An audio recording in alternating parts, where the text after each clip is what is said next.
it was about the dogs. Nah, it's about power.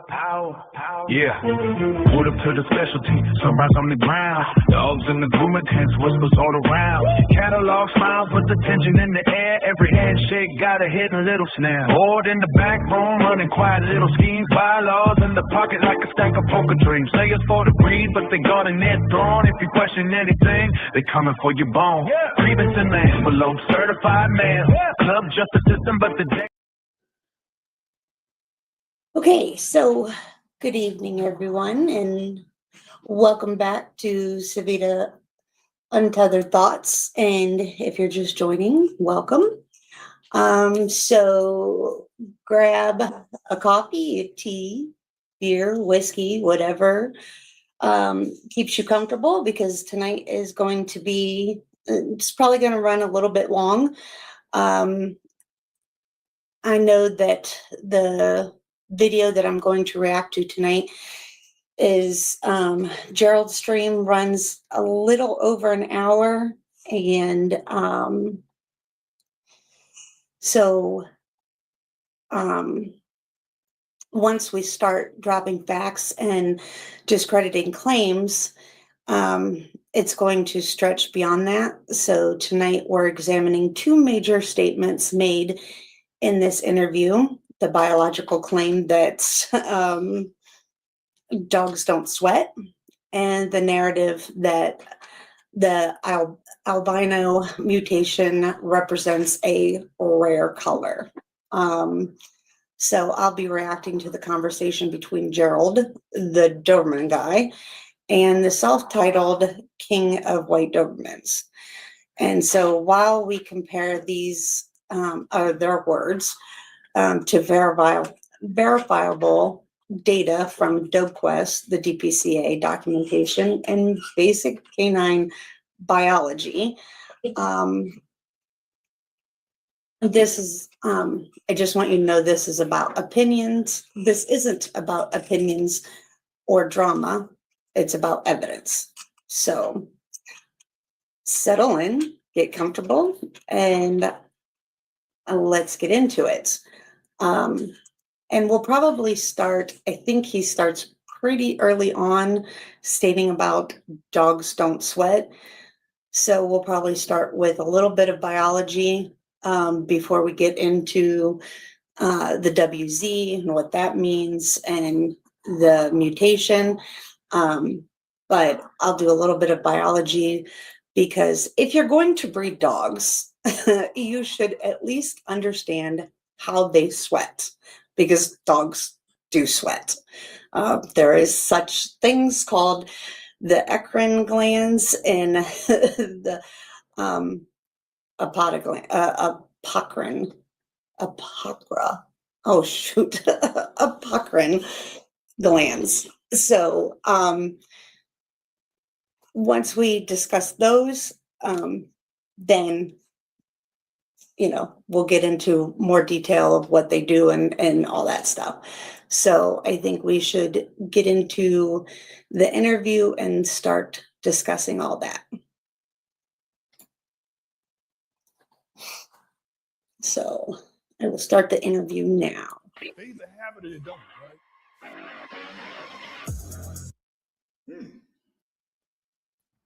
I need to turn this up. At least forget to do that. Mic check, mic check. Stay tuned, people. I forget that he Let's see what's going on. He's at the beginning here. You know what? I'm gonna hang on. Let me see what it sounds like. Okay, I'm gonna take this hat off because it's starting to sweat too much. This guy here he dubs himself the King of the White Dobermans. This interview really bothered me. As a Doberman breeder, Doberman lover, I've bred Dobermans for 23 years, 23 and a half years.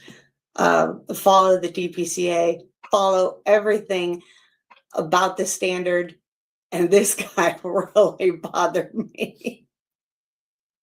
Mic check. Mic check, 1, 2. Mic check. Yeah. Okay, hang on. Let me. I'm gonna. Just hold it right here. All right.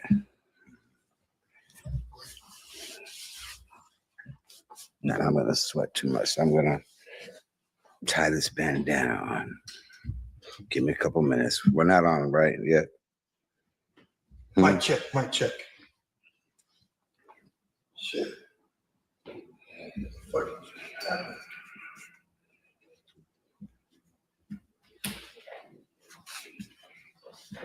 See, we'll fast forward it just a little. Mic check, mic check. I'd like to say thanks for coming to the show. This is Vladimir Cooper, aka Laddie Earl, aka Laddie from King of the White Dobermans. I want to say thanks for coming in. I met him during dog training for dogs that we had in common, which is Dobermans, right? Yes, sir. So, Laddie, I'll say thanks for coming in, Laddie. Woo! I hope you all can hear that okay. Thanks for having me. Yeah. Laddie, you know, we got a lot of questions to ask for people here. Me in general, I had to do a little research before I brought you in. And first of all, I want to say, man, thanks for taking time out to beat that traffic, fuck with that LA traffic, to come here in the heat of LA traffic. Not before, not after, during LA traffic. And the crazy thing about this is they are both Doberman breeders. And supposedly Gerald, who is sitting on the, well, would be our right, is supposed to be following the standard. And you will watch, he agrees with him, gives him no pushback whatsoever. If I was on this podcast, I would be giving this guy so much pushback. To sit down and talk with us about dogs, one of our passions, the one creature that we know for a fact that is loyal to us, that is more loyal to us than humans could ever be. Am I right? Absolutely. Absolutely. I tell people all the time, I say, you know what? Dogs do one of many things that humans can't possibly do. You know, you could be gone 2 weeks, 2 hours, 2 years, 2 months, and they're still going to act like you just left 10 minutes ago. When they don't run to that door, you know something is physically wrong with them because they're consistent with their habits. So I want to say thank you for coming here, Pete. Thank you for coming here, Laddie. This is our first time actually doing a live podcast. I didn't want to do one remote. I said, bring your ass up in here. We'll do it in person. And we got the setup for it, right? So why not? So, Laddie, thanks for coming in. And I want to get to the nitty gritty. What's your favorite movie? Oh, the Doberman Gang. Yeah. That's your favorite movie? Absolutely. I thought that was a series. No, that was 3 movies, the Doberman Gang, the Daring Dobermans, and Those Amazing Dobermans. I saw that movie when my family had Doberman Pinschers. Before that, I got my first Doberman. My family got our first Doberman Pinscher in 1966. Her name was Gypsy. I was 5 years old. And I remember taking her up to Labante's office, even back then, back in the 60s. And rest in peace, Labonte. We had Dobermans ever since. And I still watch it from time to time. I have all 3 on the, on DVD. And there's always rumblings. DVD or VHS? DVD, yeah. Okay. And there's always rumblings about a remake. And there's what's the guy's name? Who was a friend of OJ's who trained those dogs. What's his name? Actually trained those dogs in that movie. So that was quite an honor, And anyway, back to what you were saying about how the dogs just run. I'm just skipping a little bit because he kind of is long-winded about some of this stuff. So just trying to pass it through a little bit. Revel in delight when you enter the door. And I heard one wise man say that, in dog years, it's 1 out of 7 years. So 1 day for a dog is like an equivalent to a week to us. Right. So they learned that dogs live really in the moment. Right. Because of that. If you think about that, for every 1 day, every 1 week, the dog just gets 1 day. So they live the best that they can. They enjoy every minute of it. That's what, that's interesting to me because the one thing we know when we get dogs, not like cats, is that we know we get an animal that's going to live a very short period of time. Yeah. Yeah. They're not going to live a lifetime. Yeah. They're not going to outlive us most of the time. They don't. Yeah. And every dog we've had they've left a special place in our hearts, like an indelible mark. Right. Like, like Alonzo, he left even though when I first introduced him to the Brothers in the Hood, they thought they could run him away. Yeah. And he fooled their ass. Yeah, he had nerves of steel. I've never seen anything like him. Right. And he still is my favorite of your dogs. Yeah. You had some amazing dogs over the years, but he was just so rock solid. Nothing fazed him at all. And he took a nuclear bomb couldn't go off. He took pressure really good. Oh my God, unbelievable. That was a magnificent animal. Yeah. A real magnificent animal, Alonzo was. Rest in peace, Alonzo. Yeah, and rest in peace to Flash, too. Yeah, he was the first working white Dobie I saw. I was like, I missed that this dog. motherfucker is working. Yeah, I missed that dog. And I feel real bad because when he got cancer, and in my rush to save his life, I had the tumor removed. And this is very common.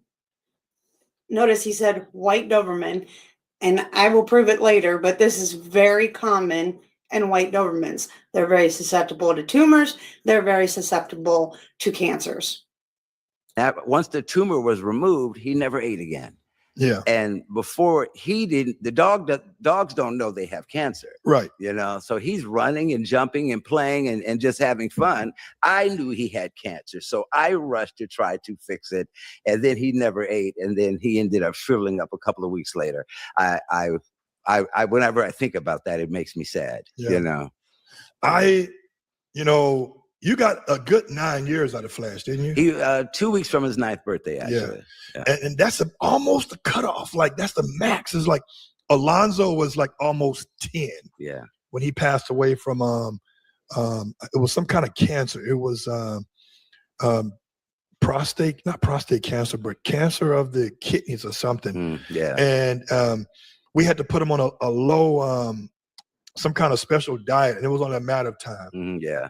And of course, Brody passed away from hemorrhaging of the prostates, and just freak shit, man. It's like when that's from overbreeding, hemorrhaging of the prostate. They get ill, everything is sensitive.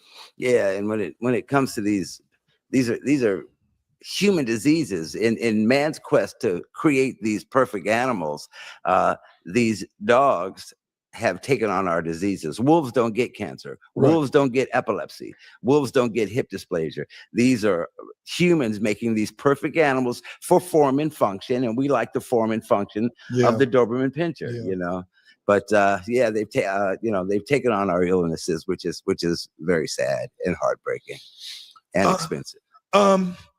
Let's go back from the beginning. What was the first dog you ever owned? That would be Gypsy, our very first Doberman. I have a picture of her. Not the Gypsy I know, but the Gypsy. I swear, sometimes he doesn't listen to the people when he's talking to them. He does this all the time. He re-asks the same question over and over and over. See, that's my family got that dog in 1966. That was a Doberman. That was a Doberman. Yeah. Black and tan, red black and tan. Black and tan. Black and tan. She was a good dog. I think back then the American dogs were a lot harder. She was big too. But they had a lot more courage. They watered them down after the Doberman gang. They got then there were so many crazy rumors about the Doberman. You got to put gunpowder in the food, and you got to beat the dog, and this and that. And they had a rumor. There was all these rumors of them turning on their master. Well, some dogs are going to cower away if you mistreat them, and other dogs will say, "I've had it with that bullshit, and I'm not going to take it anymore." And they'll jump right back on you. Yeah. And that's what Dobermans were doing. People were mistreating them, and they were just, that's what. And they understood, like, you're fucking with me, okay? Exactly. I'm sick of this shit. It's a fight or flight situation. Right. I'm sick of this shit, and now I'm about to fuck you up, and now the whole breed gets a bad reputation. There used to be a rumor going around a long time ago about Dobermans, and their skulls were too small, and their brains would grow too big, and if they got eye boogers, it was actually their brains leaking out of their eyes. That used to be a true rumor, like a myth. So and that's how they watered them down. Yeah. Which actually, that watering down process in the 70s and 80s, that's what actually opened the floodgates for what now the European working Doberman. That's where they had to define the distinction for which dogs are capable of taking on a threat. Right. And as I always say, a well-trained canine is not a vicious animal. A pit bull, a Rottweiler, a German Shepherd, a Doberman Pinscher should not be a vicious animal, but they should be a courageous animal if faced with a threat. But that's how they started going back over to Europe and picking out these particular ones that had the courage, and those were the ones that were allowed to breed, and then as a result of that watering down, now they've got some really, really nice Dobermans out there now. Yeah, my first Doberman was a dog that I got from Bickerstaff named Roos. I remember that. And I didn't know what the fuck I was looking at. First of all, when I picked the dog out, I picked him out at 3 weeks, which is a no-no. Right. And then I come back 3 more weeks later, he wouldn't let me go back there to pick the pup out. Mm-hmm. He brought the pup to the front door and said, "Here you go." How do I know that's the right dog? Yeah. Right? That's game as a motherfucker, man. Yeah. And you learn when you deal with different breeders, the ethics of breeding. When all it takes is one time to get fucked, then you know what you're not supposed to be doing. Absolutely. No more. Yeah. But I want to get to the crux of our conversation, the off-whites, because they got 2 different whites. They got off-whites and really white. Yeah. Dobermans. Right. Yeah. They got Fawns, Isabellas. What's the other color? And blues. Blues. Yes. And then we got Fawn, Isabella is the same thing. It's the same color. The Doberman is a Fawn, Isabella. Blue, red, and black. Those are the only 4 colors that are acceptable. Got they have Merle? A lilac. They have lilac? lilac. There is no lilac. There is no Merle. Now, and then they have the melanistic. Melanistic is a full black, and that is not acceptable either. That's with no markings, and that's a mutation as well. Which is an all-black dog with no other markings. They got the reds. They have the red melanistic. They have the blacks. The red melanistics and all red with no marking, and that's a mutation as well. That's not acceptable. There's 4 colors of a Doberman, and that is it. All these other colors that he's talking about are not acceptable. Right, yeah. So they got about 7, 8 different. Oh yeah, and the all blacks. No, that's the melanistic. Melanistic. That's the melanistic. Okay, that's another term for it. Right, that's the all black. Yeah. So, but what caused those different colors? Well, that's it. There's a Z factor gene that creates those different colors, which is WZ, which is what AKC gave us to let us know not to breed into those lines. And in these Doberman Pinschers, and when I fell in love with these Z-factor Dobermans, basically is when I found out how much that the dog snobs and that the Doberman purists dislike them, right. And especially the white or the albino Doberman. It's not that we dislike them. It's because we actually, Sheba in 1976 was a mutated dog. She was an all-white albino Doberman born from 2 black and rust parents. And this was a spontaneous mutation.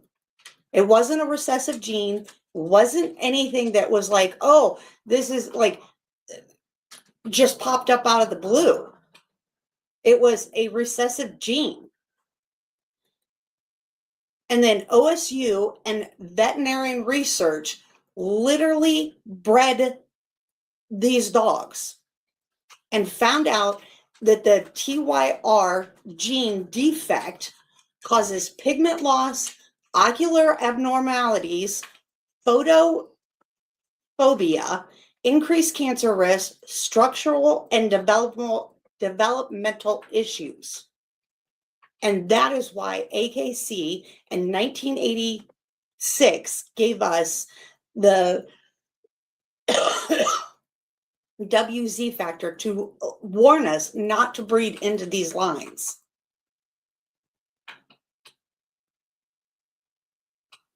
And to explain the TYR gene, it's no melanin, pale coat, pink skin, pink nose, light sensitivity eyes, increased cancer risk.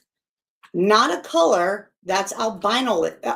Albino is. Oh my God. Albinism. I can't say it. So if the TYR gene can't produce melanin, you don't get a color, you get albino. Oh my God. Why can't I say that word? Say it. Albinism. Albinism, whatever. But you get what I'm saying. You get albino dogs.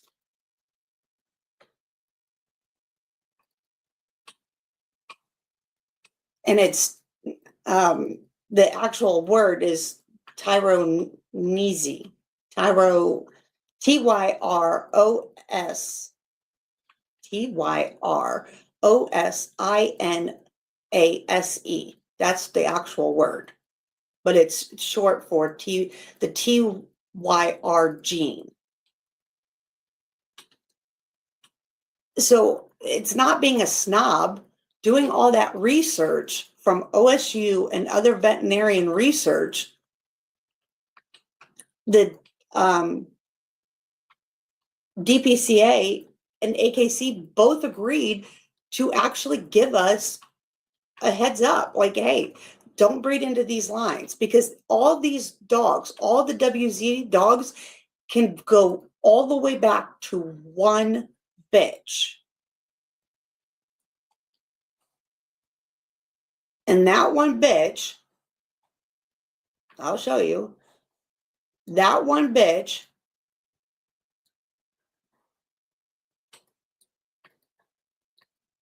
is this bitch right here. All WZ factor bitches go right back to this bitch. She's the only bitch. That's what started it all.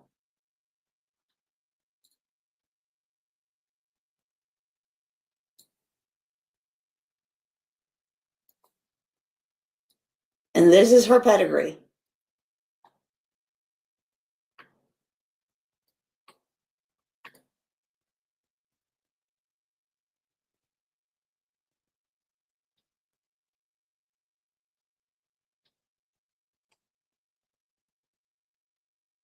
And as you can see, she has no albino dogs in her pedigree.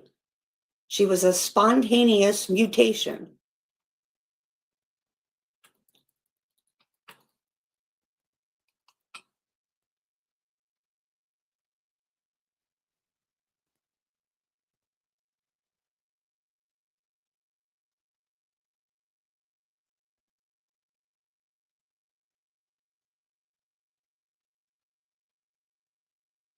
And these are the 4 prodigy, her get, that started it all after that.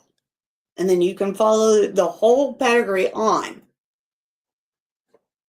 And I can give you 5 generations where they were all bottlenecked together to keep producing. And all it is an inbred line that it solidified that WZ factor.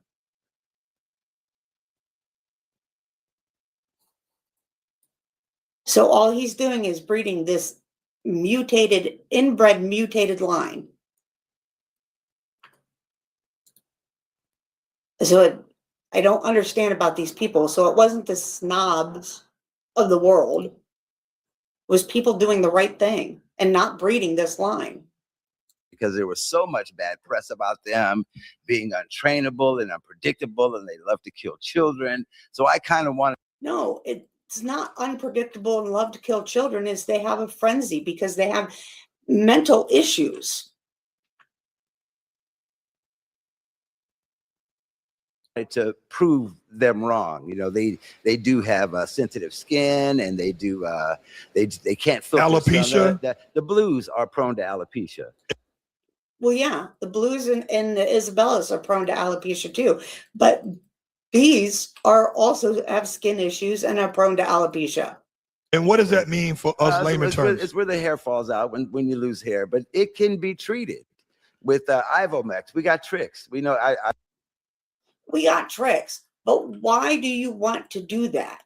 Why do you want to pass the buck? Why are you producing something that you have to, you're giving something to a puppy buyer that they have to work for? I mean, even our blues and fawns, if you're breeding that recessive trait and you're not making sure that your coats are good, why are you doing this to a puppy buyer? So they're paying lots of money for these puppies, and then you're passing on more health issues, more treatment. We got tricks. Okay, great. So now you have to do more things to keep this puppy healthy, more things to keep a coat on. I've been in the game a long time, so I actually know a guy. If your blue Doberman has alopecia, I actually know a guy who can fix it. You know, I know when dogs, and this is old school, Can fix it. You can't fix alopecia. You can work your ass off to keep the coat on, but you can't fix it. you tell me if I'm wrong. I know when dogs have mites or manes, we use burnt motor oil. Yeah, and that shit works. It did work. It That did. works, Yeah. people. Our grandparents. It ain't clean, but it works. Yeah. Because it absolutely works. I used it. Especially Burnt motor oil. That's your solution. Instead of just breeding healthy dogs, we're going to use burnt motor oil. with Alonzo, he used to bite his paws a lot. He used to tear up his legs sometime. And what I would do, put that burnt motor oil on there. He ain't fucking with that. It was like, I ain't eating this shit. You're not eating it. Right. And then it would stop. It has the sulfur in it. Yes. It had sulfur in it. And that's what killed him. Instead of just breeding healthy dogs. And allow the hair to grow back. But yeah, You can test your dogs. I mean, there is such a thing. those old school tricks still absolutely apply. I want to give a shout out before we start. We want to talk about blessings of animals. The blessing of the pets at St. Paul's Church tomorrow. If you have kid friends, your pet blessed, snakes so it's called Blessing. And it's at Adams Boulevard, 83801. We have a lot of things to talk about because Laddie is the one of the guys. You're the second person I brought in here to do a live podcast, but you're the only one that I brought in here that deal with the other colored Dobermans. So what? There is no other colored Dobermans. There's 4. So if you're breeding other colors, you're scamming people. Run away from those breeders. What made you get into the off regular colors, like instead of black or red, we call it reds, but it's really brown. Right. What made you? No, it's red. I can't believe this guy is a Doberman breeder at all. Get away from that and want to be different. Well, yeah, that's just it. And like I said, the way that the doggy purists, or what we call the dog Nazis, or the Not dog Nazis. We just breed to a standard. That's why there's a standard. That's why there's colors. Or with the albino or white Dobermans, the white haters, to kind of. No, they just have health issues, and we prefer not to pass those on to puppy buyers for them to have more health issues, and I don't know, cause more heartache for puppy buyers. Kind of prove people wrong. And now these, as the world is becoming a lot more tolerant, these colors are becoming more acceptable, and these dogs are just as good as the other dogs. Just as good. I mean, if you want to, spend money or have your dog frenzy because it can't see. Dobermans, and like I said, I know a lady. Her name is Melissa Amber in Elkland, Virginia, and her kennel is By My Side Kennels, and she is really, really good at the genetic coding. And she takes these European working bloodlines, mixes them with some of these Z factor dogs, and she's able to kick out some really, really solid Z factor different colored Dobermans. So that's Melissa Amber at By My Side Kennels in Virginia. Check her out. I've gotten 2 dogs from her, and I've always been very pleased with her. Thank you, Melissa. More people just breeding shit. So I want to get into this. So I noticed when we first met in, was it 2011? Because I think so, because you had Flash then. Nah, I think we met before that. 2010 then, because I was in OJ's class. Yeah, so was I. Yeah, we was in that. I signed up with OJ in 2007. Yeah. And then you came around. 2010. I think it was a little 10. bit before. Okay, all right. It was 10. I don't understand. This is the whole point that I talk about all the time about these breeders is why have standards? If we're just going to breed mutts, if we're going to breed dogs with a bunch of health issues, if we're going to breed with, mutations and all this stuff, why do we even have standards? Why do we care? Why don't we just breed, get dogs from the pound and just breed them together and just sell them? Why are we even worried about if there's a standard, if there's form and function, if there's why are we testing for anything? Why don't we just throw all caution to the wind and just breed whatever? Why is he calling himself the godfather of Dobermans? And why is he calling himself the king of white Dobermans? I mean, why are we doing any of this? Why are they giving themselves accolades? To what? To mutts? To dogs with health issues? Causing people harm and heartache and vet bills out the ass? Like, does nobody have any morals and ethics anymore when it comes to breeding? And how we met is that we was doing OJ trained on Stocker and La Brea in this field. This is before the field got rebuilt, and they putting benches in there to keep us from the park, but that still didn't stop.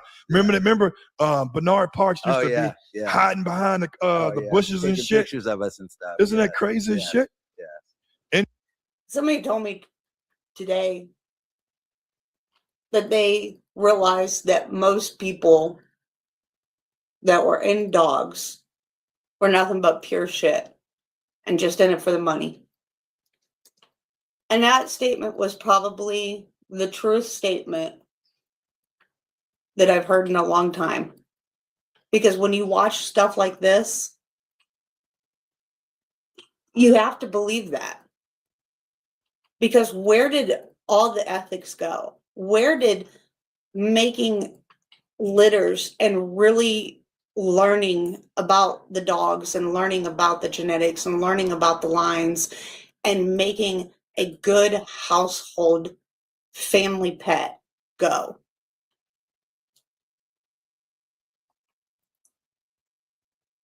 I'm so lost on the way that the world is today. Anyway, I met him in Otis James Knighton. They call him OJ. The canine coach. The canine coach. An amazing trainer. He's not feeling well. Our thoughts and prayers are with him and his family. So if you Google OJ, the canine coach, send your thoughts and prayers to him. At some point we all go see our makers, and right now OJ is he's battling with some health issues. He's the guy, man. He's the guy. And one thing about OJ that's unlike other trainers, he knows how to communicate with his clients. I don't think any other trainer in LA has built more trainers than OJ. Great, we have trainers for dogs that aren't going to live very long, or that are getting trained to cause more money that is going to what? For dogs that are going to be ill, they know how to come, sit, and stay, but they can't walk. They're going to have epilepsy. They're going to, bite somebody because, they can't see because all they see is shapes. you know, And and amazing to learn from. And if you want to see some of OJ's work, go to the Transformer movie, the first one. Oh yeah, with Shia LaBeouf, the dog in there, and he also did CSI. Yep. Yeah, let's talk about what was your because you had a Rottweiler too, but let's get back to the Dobies. What made you go with because there are two different. First of all, people, there's 7 or 8 colors of Rottweiler. I mean, of Dobies. There is not. This guy's supposed to be a Doberman breeder. Just because you keep saying that doesn't make it facts. You got white. No. You got off-white. No. You got fawns. Yes. Fawns. Isabellas. No, they're the same. Fawn and Isabella are the same. Bellas. Blues. Yes. Blues, yes. What's the other one? Blacks. How can he be a breeder for 16 years and don't even know the color of the dogs he's breeding? Reds. Blacks, red. Blacks, reds, blues, Fawn, Isabella. Fawn and Isabella are the same thing. They're considered Isabella, but people call them Fawn. It's the same thing. How does he not know this? He claims to be a breeder for 16 years of a Doberman. He's a Doberman breeder. He's the godfather of Dobermans. How do you not know the own color that your dog can produce? You claim in another video you've bred 1,000 bitches. You don't know what colors they produce? I'm so lost.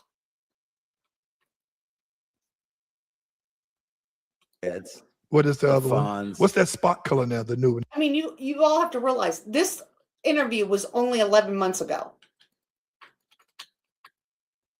Like, how do you...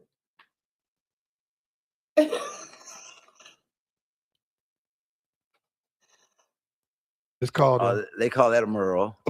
No. Merle Dobermans. I ain't seen that many of them, but yeah, I've seen pictures. Yeah, I've seen and all black. Yeah, No. Melanistic is a mutation as well. melanistic black has no markings, and the melanistic red No.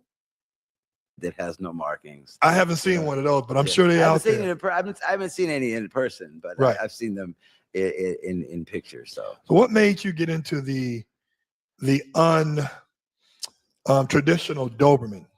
He keeps asking him the same question. Well, the white ones were so exotic looking, and as I started working at a kennel called Camp Happy Dog, in the Valley in Sherman Oaks in 2003, and then I was like, wow, I'm pretty good at this, and that's when I wanted to learn to become a better trainer. So that's when I signed up with OJ Knighton in like 2006 or 7.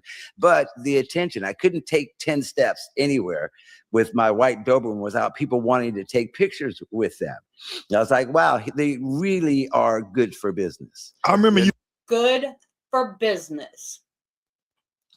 All about the money. Used to have Flash doing like shit like this. Oh yeah, sit up and beg and crawl, and he was a good swimmer. And all my dogs have to be able to jump. You know, that's a must. They have to be able to jump. You know, so Why?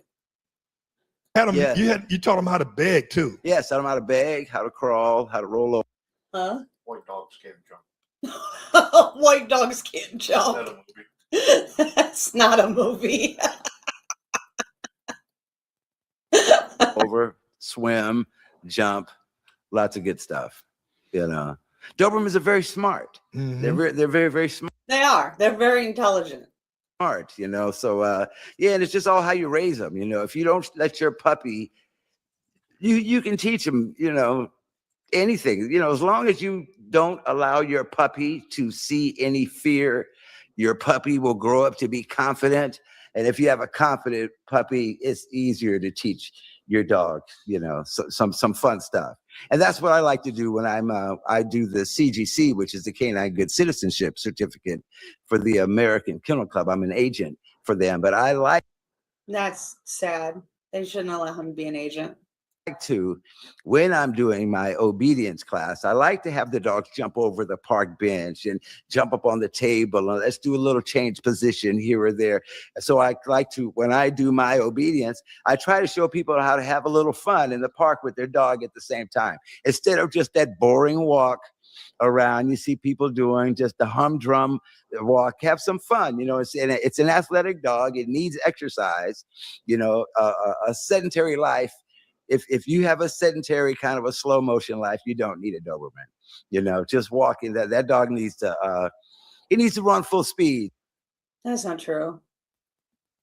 Doesn't need to run full speed, but they do need a job to do. They're absolutely a working dog. They need a job to do, but they're like a Corso. They can sit and chill also, but they do need a job to do. They don't need to be constantly on the go. At least a couple of days a week, if not every day, if you can. Everybody A couple days a week, right? has other responsibilities, but yeah, they love to run. And I like watching my dogs run. I really do. I get a real kick out of watching anybody's dog run. I really enjoy it a lot. I can just sit and watch dogs run, you know. I love the fact that you get a kick out of dogs working out. Yeah. Like I remember we used to take, this is like 7-8 years ago, we used to go to the park in Culver City before all the homeless folks start fucking around. Yeah. And before the police start coming around, we used to run the shit out of these dogs. Oh my God. Yeah. You remember the time when Alonzo was a puppy? Yeah. And we went to a Kenneth Hahn. Was it Kenneth Hahn? Yeah. We went to a park where they had like a pond, like a man-made concrete pond. Yeah. Yeah. It was hot as shit, people. When I tell you this, Alonzo as a puppy jumped in the pond to cool off. Yeah, just stood there. Wouldn't Right. come out. Wouldn't come out. Man, that's the intelligence these dogs have that shows you, like, you know what, they know what time of day it is. They know that they gotta cool off some kind of way. Because remember, people, dogs don't sweat. Yeah. Wrong. Dogs don't sweat. Because dogs do sweat. That's where they have the Eccrine glands from their feet. You ever taken your dog to the vet and you've had them on the table and they leave little paw prints? That's sweat. Eccrine glands is moisture. Moisture is thermoregulation. So your dogs do sweat from the feet. It's how they regulate their temperature. So the statement, dogs don't sweat, is it's not biology. It's just wrong. The fact that he would say that tells me he knows nothing about dogs. And that's not how anatomy works. So weird that he would say that. And him saying it like that, you know, confidence is not a substitute for biology. Just remember, guys. They don't perspire. So right here, this is... They don't perspire. Really? Because the upper glands would tell you different. What is it? Is this Jones? That's Jones, yeah, doing the barking holes. Good Who's that boy, taking Jones. taking a bite? I think that's Lewis in there. Okay. Yeah. So I do like, I remember when Alonzo was about 7 months old, I had Flash do a feet up and you could see his back muscles, all right? And Alonzo looked pretty like kind of like a Coke can in the middle, which to me, I didn't know no different. Right, exactly. To me, there's nothing worse than a working dog without a waistline.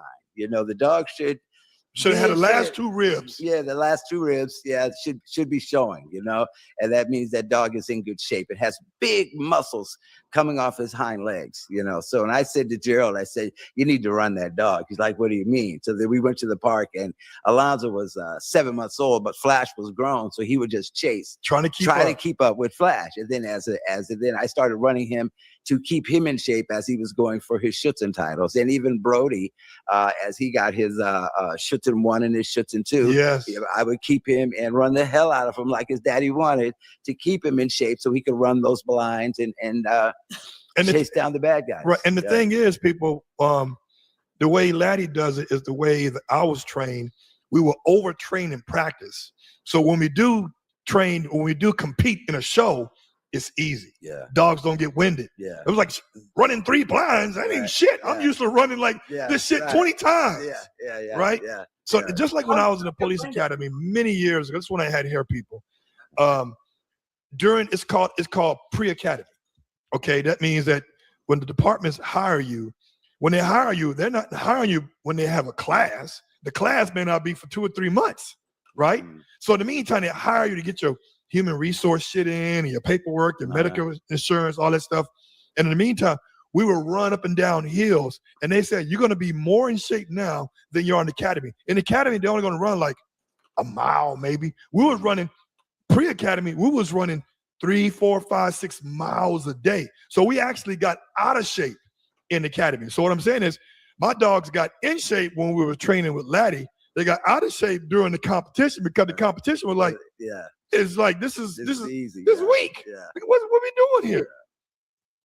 I remember seeing the first time I saw this the Laddie's dog Flash working. We did a barking hold while Lewis stand, but his back was to a fucking tree, doing a barking hold while he's standing there with a tree. Instead of see people in the hood, we improvise. Yeah, if we don't have blinds, which Lewis didn't have blinds, I brought the blinds. Right. When Lewis didn't have, we used a tree as a motherfucking blind, did we? Yeah.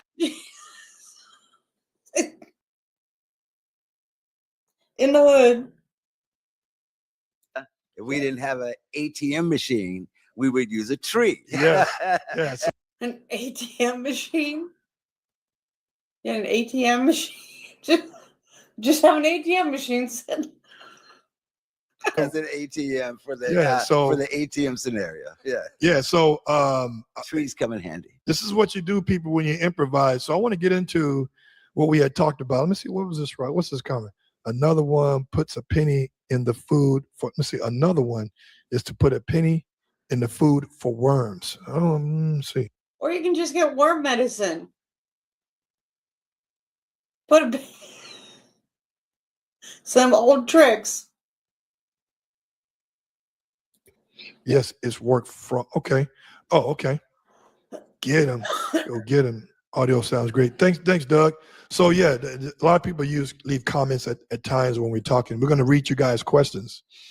Let me ask you a question. What do they say? Put a penny in the food? Let me see what he says about that. That kills worms? Let me see. Another one is to put a penny in food for worms. Oaktown, I want you to. Or just worm your puppies or dogs. It's not that expensive. I mean, I guess a penny's cheaper. You can go to Tractor Supply Company, get some more medicine. Or you can order it off of Chewy, or you can get it from, I don't know, a bunch of places. I'm trying to think of the place. What is that place that we get it from? Oh my God, I can't think of the name of the. Made by Fort Dodd. Yeah, well, I know, but what is the thing that we order? Oh, whatever. I can't think of Elaborate on that so we can see, so all of us can know what you mean by that. ATM. Let me see what it says. I can hear you. Good. All right, so He's blind into worm. what I want to do is Can't get pennies. we said we're going to talk about a few things and hit on some pointers. But one of the things I want to hit on is that why Wonder if you use a dime. Well, because they're not made as much.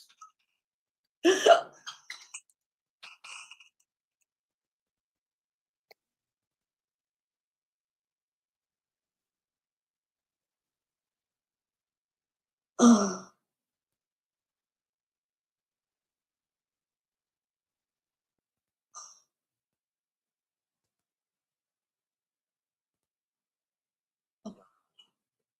Yeah, well, that's what Fort Dodge is, who we got our shot. By the I'm trying to think of. rainbow colors of dogs, and what are the physical issue? Because I know I've heard they've had photosynthesis issues. Yeah, They have skin issues. yeah.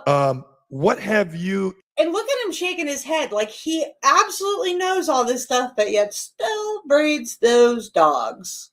experienced with your dogs in regards to these off-white colors? And I will say this, people, AKC does not allow them to be into AKC shows. Right, but they can't deny their lineage. Well, no, because it came from 2 Dobermans, 2 black and rust. You full You AKC, get full AKC, but they don't papers, put you on the fucking but stage. You're not a Isn't that some shit? So you say the hell with Because it's not an acceptable color. those snobs. But like I said, the blue Dobermans can be prone to alopecia, but the white ones specifically, they do have sensitive skin. So I find it good to treat it from the inside and out with fish oil and a lot of vitamin E. And then they can tend to be a little jumpy because they can't see when the sun Tend to be a little jumpy. is, if you're walking down the street and the sun is shining in their eyes, and then all of a sudden something appears, that can make them kind of jumpy. So what they need is a great deal of exposure. You need to try to figure out all the environmental issues that could affect the dog. The environmental issues, these are man-made things that frighten dogs. And those things can be more sensitive if your dog has poor eyesight. So I would take those dogs to the malls and sit on the bus stops. They hear the air brakes on the bus and sirens and jackhammers and shiny floors and elevators. How about the Grove? The Grove. That's a great place for socialization. It don't get no better than You're that. right. It's a great place for socialization. So even after I would do bite work with my Doberman. So I'm going to train a jumpy dog that can only see shapes because, you know, it has ocular issues and all kinds of stuff and sensitive eyes and, you know, photosensitivity and all this kind of stuff. Well, I'm going to train it to do bite work because that's smart. And so then come home and let them take a nap, and I would take a nap. Then I would get up and take my dogs to the Grove, and then people would see the white Doberman, the Fawn Doberman, the blue Doberman, and everybody wants a photograph. And I have a word that one of my commands is visit, and that means friend. You know, so if my dog says visit, that means you're our friend, and my dog will let you pet him, and you can actually walk him, and you can, and my dog, that means it's okay. I have another word, watch, which means my dog's going to bark at you. Then, of course, we all know everybody, you know, we all around here have bite words for our dogs. But yeah, visit is a magic friendly word. So as I give people treats and I tell them to hold their hand out, I put my dog in a stay, and then I say visit. And little kids like to do it because it's good to socialize your dogs around little kids.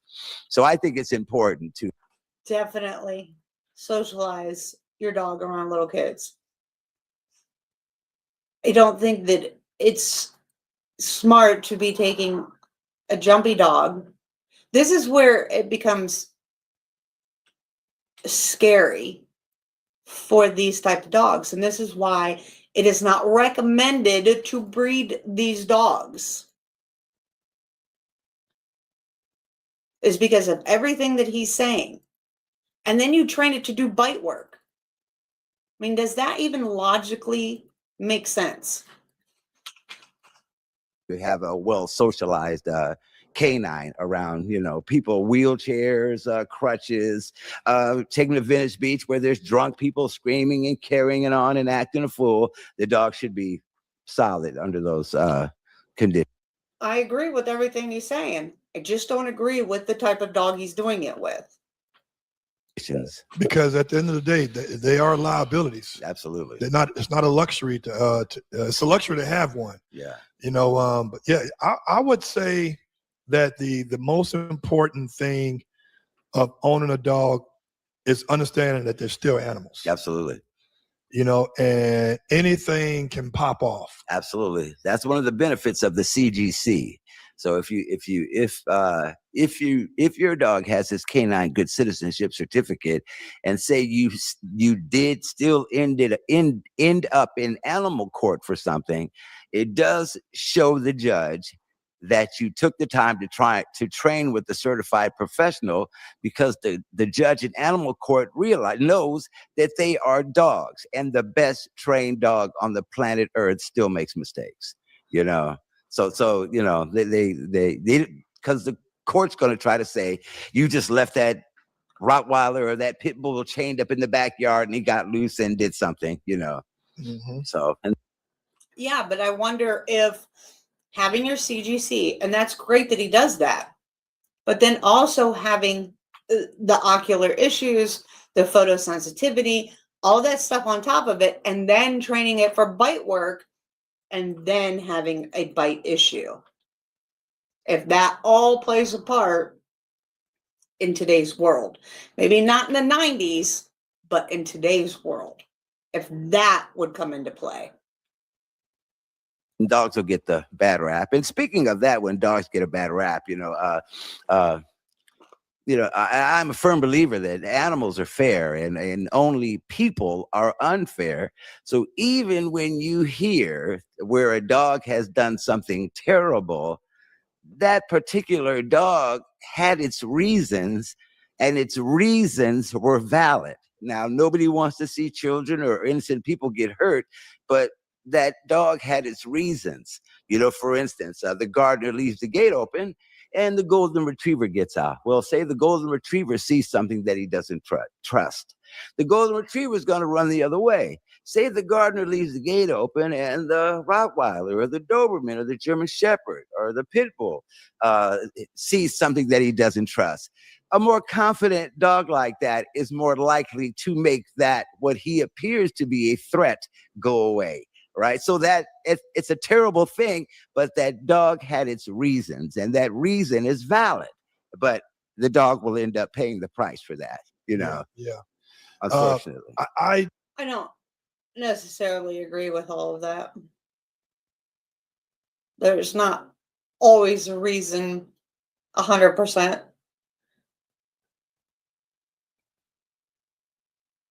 Because sometimes people make bad decisions. I've always heard this in the Bible. I don't know where the quote is. It says, "We are the keepers of the beast." Absolutely. So, we are responsible for all creatures, air, sea, and land. Absolutely. And it's up to us to be responsible. I would say, and I was telling Laddie before we went on live, I said, dogs in general, they do a few things that humans can't possibly do. Number one, we know that their scent is hundreds of times more sensitive than ours. But the one thing because before I got a dog, I used to wonder, like, why are people crying when they dog? I said, just get a fucking another dog. Yeah. I didn't realize that until Alonzo died. Absolutely. Right? Yeah. So one of the many important things that dogs do that humans can't possibly do, they stay consistent. And what I mean by that is that you can be gone 2 weeks, 2 months, 2 days, 2 years, and that dog gonna still act like you just left 2 minutes ago. Yeah. Didn't he say that at the beginning? When he doesn't run to that door, when he sees you, you already know something's physically is wrong with him. Yeah. Yeah. Because other than that, he will drag his ass to come see you. Yeah, you will be concerned. Well, exactly. Where's the dog? Well, something must be wrong with the dog. Exactly. He must not be feeling well. Exactly. That's an indication. That's an indication of something being wrong, So my question is with you is all dogs are not created equal. You're going to have some great dogs. You're going to have some good dogs. You got some dogs that don't work. First of all, which one of your dogs, I already know the male, but which one of your female dogs was your best female dog, and why? Gypsy. Because it was his very first dog, I bet. And what color? That was my dog Gypsy, and she was Fawn. She was Alonzo's daughter. Yeah. Alonzo's daughter. Yeah. And she was. Oh, I thought it was going to be his first dog. He smiled when he said it. He still smiled when he said this one. But She was very impressive. A great swimmer, a great jumper. And she was a runt. And she was smart a runt. too. She was really smart. Smartest dog I've ever had. I swear I could have taught that dog how to drive. But a good swimmer, and she was doing the bark and hold and the 2-man attack and the carjacking scenario all at like 18 months. I was very impressed with her. And she kicked out some great puppies. I would say this, every dog owner, I'm a fucking said, every dog owner always says, oh, my dog is smart. Oh, he's smart. Oh, she's smart. Well, my question is, how smart is he?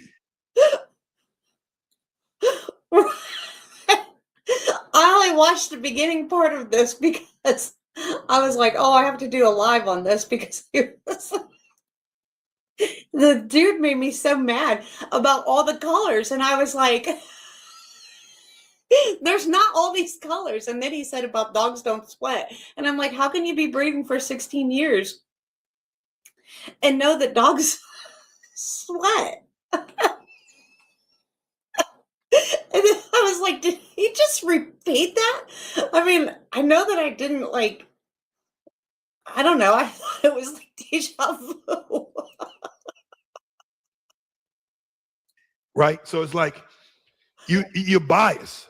But Alonzo was intellectually smart. Like when we were training at Wolfgang, Oh my God. this motherfucker knew how he was doing the dumbbell, A-frame, hurdle, and coming right into the hill position in front of me in a matter of 2 weeks. Yeah. Under pressure. Yeah. Oh Under my pressure. God, yeah. So Gypsy inherited those intellectual Absolutely, yeah. brains Yeah, of from her Alonzo. father, absolutely. Right. And she was a Fawn Doberman. And Yes. she was a Fawn. And I would say that of all the dogs, which one other than Gypsy males were your best male dog, and why and what color? Well, my black one, Barry Manilow, but he's Brody's son. So he's really, really tall, and he just has such an amazing entry. But wasn't he such a small puppy? It was. I was like, really, this gonna be a small ass yeah, dog. he really turned out nice. He's tall, and he's got the traditional wedge-shaped head. It's not as boxy as these new. They're boxing out the head so that the dog with the German Shepherd and the Doberman, and they're genetically changing the skull to deliver a harder bite, which is that's a good Because the thing. bigger the head, the harder the bite. Right? Yeah, absolutely. Yeah. The thicker the neck. You haven't seen Titus in person, have you? I don't think I've seen him in person. What? I've seen him in videos. Oh no, he's 15. He was born in January, February, March, April. He's 15 months old. He's got a nice head. He is, yeah. He's got a nice head. I doubt it.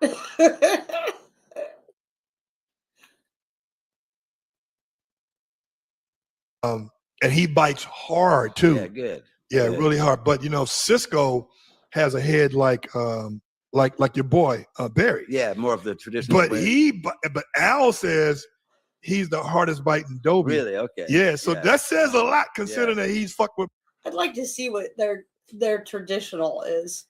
This is my boy, and this is traditional. Right here on my screen. This is traditional. This is American and Euro mixed, and that's traditional. So I'd really like to see what he thinks traditional is. That's my breeding. But I'd like to see what they all think traditional looks like.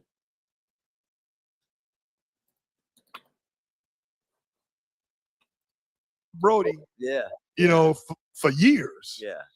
Yeah, the Doberman Pinscher and the German Shepherd traditionally had what's called a wedge-shaped skull. And now they're genetically changing that skull to more of a square kind of a box so that it can deliver. Because you want the dog to bite with his back teeth. One hard bite, make the bad guy give up. So that squaring out that big skull makes for a better, bigger, harder bite. Yeah. So why go with the white Dobermans? Because you know there's two colors. There's How many times there's have I whites been asking that? and there's off-white, right? Why Yeah. go with the white Doberman? Why? Because I know that's your he's the leader of the pack. So why? Mine are more of the cream, the off-white, Off-white, cream right, color. right. Because I've Mine are seen more some the- whiter. Right, yeah. So have I. Yeah. And mine are more like the cream colored. But yeah, they're just I have a dog walking service, Laddie Cooper K9. I do the CGC and dog walking. I also board at my house. I have indoor and outdoor kennels, but they're such a attention. They get a lot of attention. You know, people Money.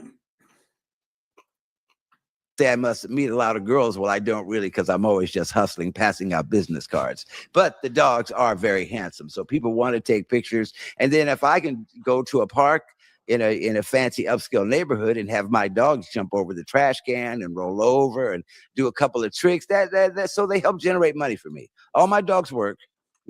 Generate money for me. So the only reason but he got into the white Doberman is to generate money. No, all my dogs work, and then I get some music videos from time to time. Yeah. So sometimes they tell us who some of the Music videos. Wow. music videos you've done already for. Well, I had my white Dobermans and Did you do one? Didn't you? Was it with Jake Paul? What's that? That famous guy that does a lot of videos. Jake Paul, isn't it? Nah. You did one with the DJ guy too. That's DJ Kazo. Kazo. Right. I did one with that was my dog. Paul. What's that? He's a big time. He fought Mayweather, didn't he? You did with a boxer. It says Jake Paul. But remember, we did one with that. He did one with Jake Paul. That shows right there what a joke. Jake Paul's a joke. That Miley Cyrus looking chick in the backyard. Yeah, right. Remember? Yeah. I can't remember I never knew what the name of that song was, but Yeah. I did a Future video. Jack Harlow. The song is called Nail Tech. I did with Brody's son, Barry Manilow, my black and tan Doberman, Coileray. The song is called Blick Blick. Blick Blick. Yeah. Jack Harlow with my white Doberman Jones did a photo shoot with Travis Barker from watch this. Blink-182. Watch There he this. is. Yeah, see, that's Jones and Travis Barker. That's Travis Barker. Yeah. He's married to one of the Kardashian girls. He's a super cool dude. And I did there he is. That's Barry Manilow in a Travis Barker. I think it's a Lil Wayne and somebody else. Song's called Gimme Brain. Right. So, and then, there's my dog taking a. Do you believe in, I would say this when we get back to this, but I would say that the best, okay, here's one of the. Yeah, that's DJ Kazo with my Claire de Lune. Yeah. And that's Jones. So it's just money and stupidity. That's him? Yep. So I would say that for the most part, like the best form of exercise for dogs.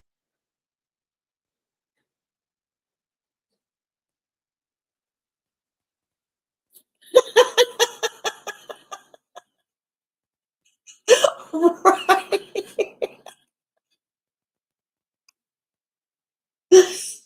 Some good stuff on here. Like, listen.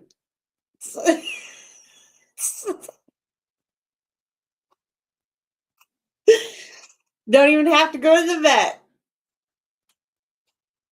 You're just gonna be able to do it all right now. Use motor oil, panties. But we'll do it all. Cure for alopecia. Hell. Stop. You're gonna be able to stop mange and mites. You have it all right here. All kinds of learning are going on right now. Don't worry. I'm bringing it all to you.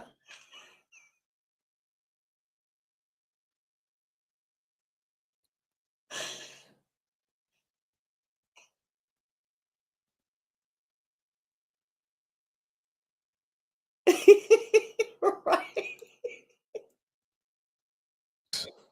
Is swimming. Yeah. And I'm gonna tell you why, and you can elaborate too. He probably just swim in pure Clorox. That's how he gets white Dobermans. They were black. He just swims them in pure Clorox.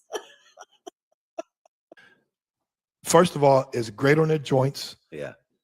Second of all, the most important thing, because dogs don't sweat.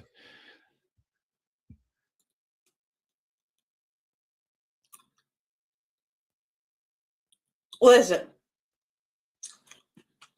a reputation doesn't turn misinformation into science. Dogs sweat through their paws. Period. I don't care how long you've been breeding.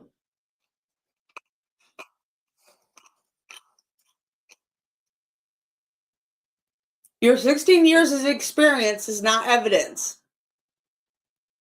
You can keep saying it, but he keeps saying it. This is the second time he said it. I swear, this is the second time that he said it. He doesn't know about the eccrine glands and the feet. And apparently he's never taken his dog. Exactly. And apparently he's never taken his dog to a vet and seen paw prints on the table.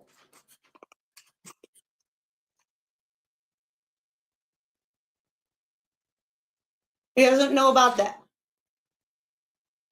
Sorry. I have a problem with eating ice. I'm very sorry about that. Sound like a hoe. No, I have a problem with eating ice. I'm very sorry. I have low iron, so I eat ice all the time. But he doesn't also know about the Apocrine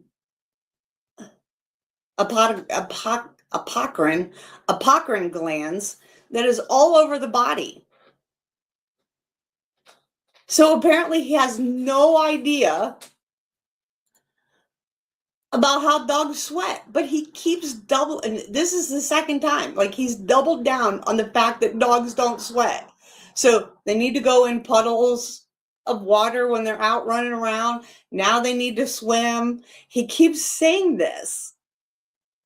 This is the second time. And the thing is like, he's been a breeder, or he claims to be a breeder for like 16 years.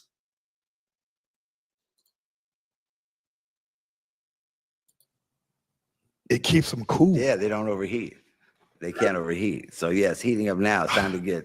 This is what's crazy too. Like, I know that puppies can't regulate their body temperature for the first 2 weeks of life, but it's like, does he think that they just like stop? They don't ever progress past the first 2 weeks of life? Like, did he hear that somewhere? Like, they can't regulate their body temperature for the first 2 weeks of life, and then he's just like, they can't regulate their temperature at all, ever? Like, did somebody tell him that, and then he just like stuck with that and thought they just can't. They can't.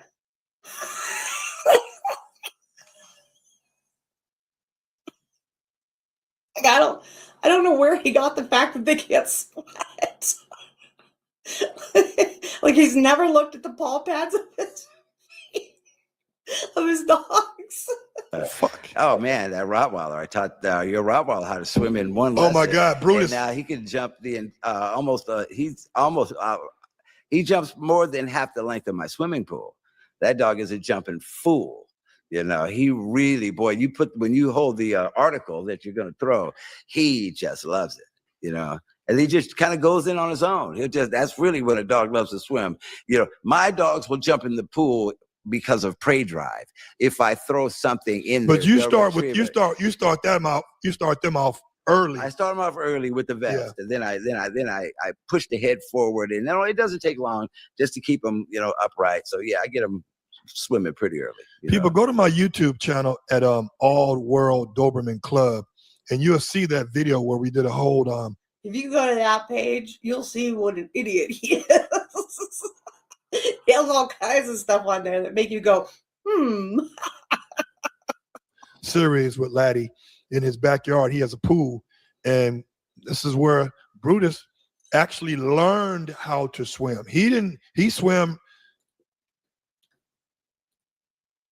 This has never been a truer statement.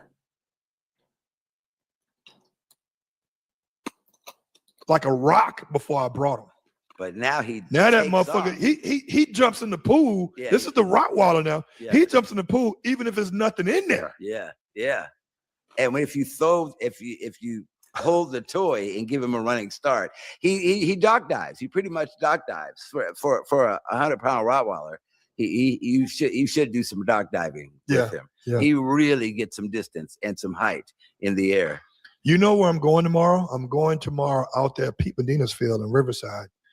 They have a big field. They're having a Cane Corso confirmation Cane Corso show tomorrow. But Sunday, you should get in your truck and go. It's a luring course race. Yeah, I love those. Yeah. AKC is they haven't won this AKC recognized this Sunday in Acton. Yeah. Right. Lure coursing. Yeah. But they're doing it for all breeds. You know, most of the time the thing goes this way. Yeah. But now it's a straight line. And whoever, so I'm bringing Cisco, the Dobie, and Dobies are what? Part Greyhound. Right. So I'm gonna eat some shit up, but they're gonna have Frenchies there. They got Labrador. Oh, you're gonna participate. Yeah, I already entered. $25. Okay, cool. You should do it. Okay. All right. One of your boys still got it. Yeah. You should do it. You should actually bring Barry out. Yeah, he would love it. It's 8 a.m. though. You got to get there by 8. Entry fee ain't number day of is $30, but fuck it, it's fun. They chase the rag, and the dogs. Yeah, they grew up on going off on the rag. Exactly. Yeah, absolutely. Yeah. But you got to have like 2 leashes, and you got to put them on flat. And I love how he says it's part Greyhound, like part like an eighth.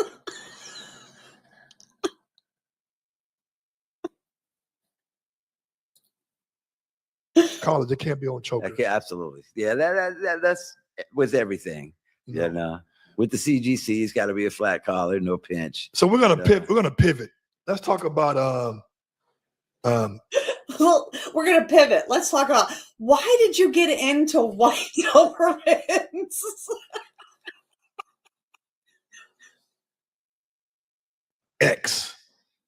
Xavier. That was my Rottweiler. Yeah, that's the one that put you on the map with dogs, right? Yeah, I got in some trouble with him. Yeah, I actually was in a situation and he bit. I had a situation.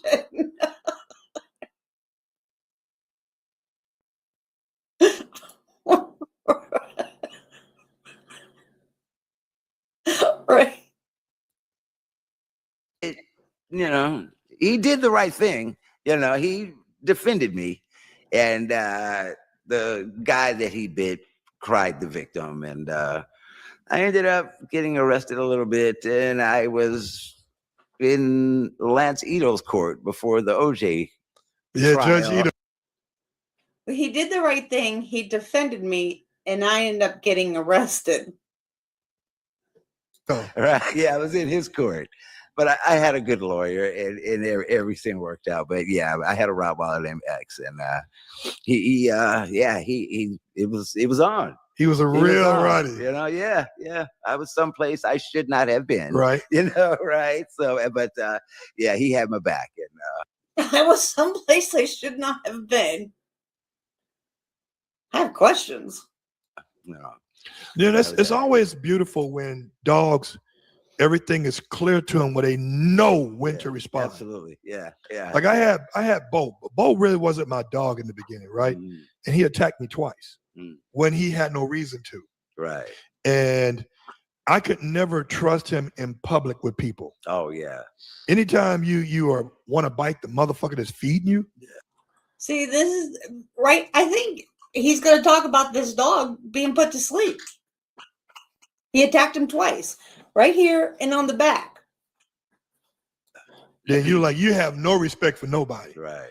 And unfortunately, people, I had to put him down because selling him to somebody else. Like there's a lot of junkyard trainers that, oh, I would have took him out. Yeah, motherfucker, I called you. Did you want to get him? Right. And you took 2 days to reply. Like you don't check your phone at least once while you're on the shitter. You got your phone in your hand, but they knew the liability aspects of it. Sure. And they can lose their ass. A lot of these trainers, a lot of these junkyard trainers, they don't have a thing called liability insurance. Yeah. So they have to now be more cautious on what they selling to people out there. Right. The dog and service. Yeah. Right. So let's talk about you have one blue.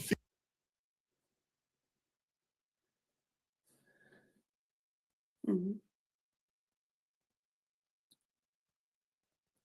See, but I told you he's said that a couple times now that he put him down. He attacked him twice and he put him down.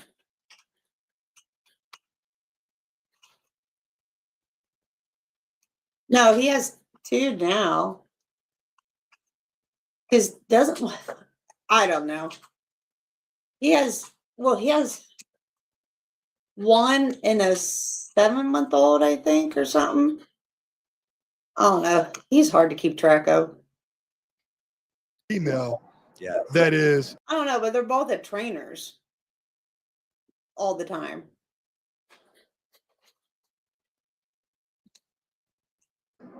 A Euro. She's half European, half American, and she's her name is Claire DeLune, and again, I got her from By My Side Kennels with Melissa Amber, and yeah, she her bite work is good. She'll hit a sleeve. She has a great out. She's a great swimmer and a great jumper. She's been in some music videos and stuff, but it's So not she's good with people. Yeah, she's good with people, good with kids. How old is she now? She's oh gosh, I guess she's about 5 now. Wow, they You get know? old quick. Yeah, don't they, man? really do. They really do. Yeah, but she's a good dog. She's a good dog. You know, that's my Clay. Then I have I've got a red one named Maxine. Now, who's the parents of Maxine? Maxine is Gypsy, which is Alonzo's daughter. So Maxine is your dog's granddaughter, and Wait, your dog's granddaughter. So does he breed albinos too, or WZs also? Because you can have a WZ line and they can still be black and rust and red and rust, but still carry the mutated line, just not be albino. What color is she? she's red. Okay. She's red, and she's really mean. You know. So I'll show you just to be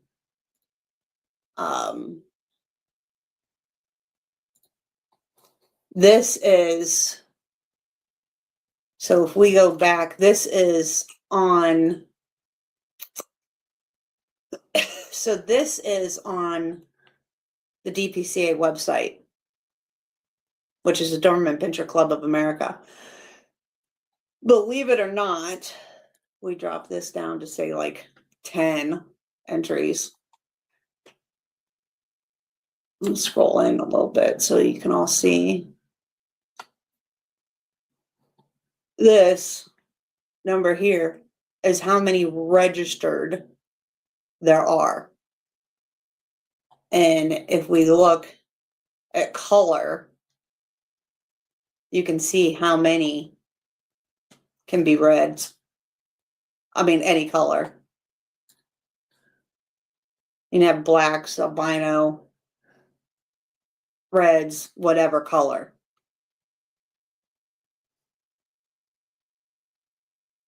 So, but they keep track of any dog.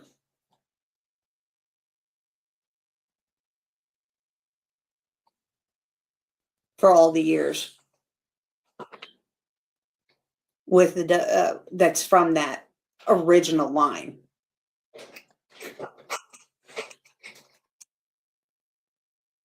I mean, there's, it's sad how many. I mean, that's a huge fucking number. But you can go to any of these.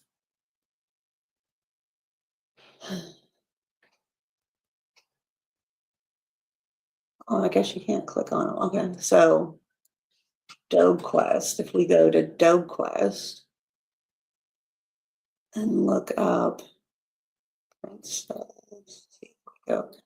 We look up Princess. Okay, so if we go, so these are all the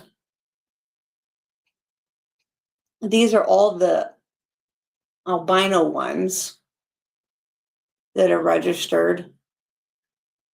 These are just albinos.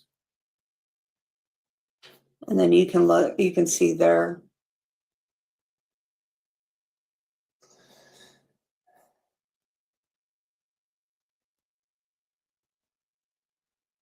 so like this. See how it says albino when they were registered, and then you can see their, you can look at all their pedigrees.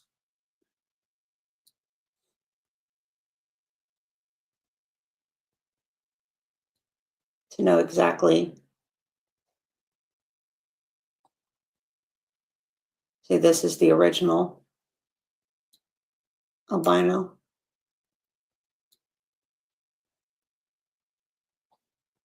And who she was bred to. And as you can see, this was her dad, her sire. Damn.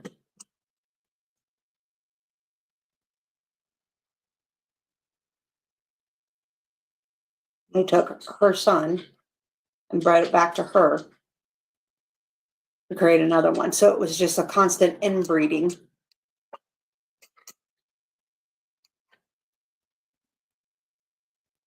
So you can trace this all back. It's crazy.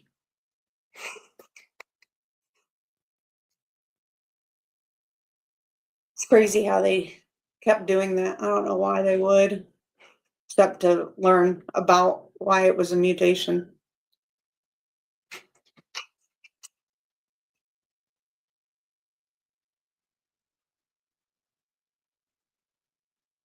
And then I have Clementine, who's a Black European. Then She's 100% European. She's 100%. That's the one European. where both parents are okay. So Clementine, it's the same thing that Eduardo's doing. He imported.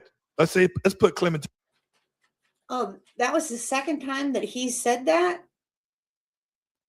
That it was out of his shit? I didn't hear it before, I guess. Times in this example, Clementine is part of the puppies that have not been born. The mama was imported pregnant over here. So Clementine's mom was an import that Keenan bought that was pregnant when he shipped her over here from Serbia or Europe, whatever the part. So Clementine is actually 100% European. And I would say, hell, since she was conceived in Europe, right? She's fucking import. Right. Yeah, pretty much. She's a great dog. So do you think that she has, because we bred her recently, 36 days ago. We bred her 36 days with Titus. Titus's first litter. That's why I'm riding his ass a little bit more, because it's like, this is first one. Yeah. It's like, I'm more excited about it than anybody, because like, what is he producing? Because, you know, me personally, a dog can be proven on the field, but can he be proven off the field? Yeah. Like, you may be an excellent dog on the field, but do you produce excellent puppies? Yeah. That's because that's what Brody did. That's what Alonzo did. Absolutely. I can breed to shitty females and the dogs still come out you're still kicking out. Did he say that Titus is 15 months old? Is that the one that he said was 15 months old? So he hasn't done any health testing on him? And he bred into the WZ line. Wow. Better Doberman than most people. Exactly. Most people who dogs don't have papers and the backyard breeders and people don't get their dogs health tested and all those things. Yeah. So my question is, do you think she's pregnant? It's 36 days. I think she is. She is. All my dogs have waistlines. I keep them in really good shape. And now she's kind of got like a barrel around the midsection. I think it's getting. We call it Coke bigger, can. You know, we do. But yeah, she's starting to look like that. So maybe I'll call Tavo tomorrow and see if I can get an ultrasound. And Tavo's good people. Shout out to 99 West, 91 West. Yeah. 91 West. Yeah. I've tagged him on a few things. He does excellent work. He does ultrasounds, progesterone tests. He's a reproductive veterinary technician. That's right. He does TCI, AI, and he also help you do live covers. So yeah, he knows his shit, and this is a hobby for him. Yeah, it is. Yeah. He's a longshoreman by day. Yeah, that's what's really paying the bills. Yeah. But stand by. He's doing frozen semen pretty soon. Yeah. Not chill, but frozen. Yeah. Let's get into some of the medical issues that you've heard that these off-colored dogs be having. Like case in point. Did the white Dobermans, do their eyes do this right here when you look at them? Yeah, they squint. Like albino humans. Right. Their eyes do this right here. Their eyes are, well, they don't shake like that, but they do squint. If the dog's facing and the sun's behind him, his eyes are wide open. If you just turn around, make it about turn, and the sun's in his face, you know. So that's kind of, you know, when I was training with Lewis Williams, he was figuring out that my dog was helping him get over the hurdles doing bite work with Flash, because he couldn't see. He's kind of seeing objects. So we would have to turn Face it around, the opposite direction. or he would have to use his nose. So good luck going after somebody, because, you know, I mean, he can't see. He's just, you know, he's squinting, seeing objects. More to find the bad guy, and then once he gets up close, then he can go take the bite, you know. But he's, you know, but yeah, that poor vision can be a problem with the whites. Was Flash? Did he learn how to track? Like He actually did. Then why are we breeding them? I mean, literally, we're breeding unhealthy dogs. But it's cool because they make you money. No, well, he learned. I didn't. Like you teach him can how put to track. keys and hide them in dirt. Right. Well, that's more of a search. Search. That's more of a search where you could I could take something and hide it, and then rub. All you do rub is say something- search. Yeah. Well, I give him the scent.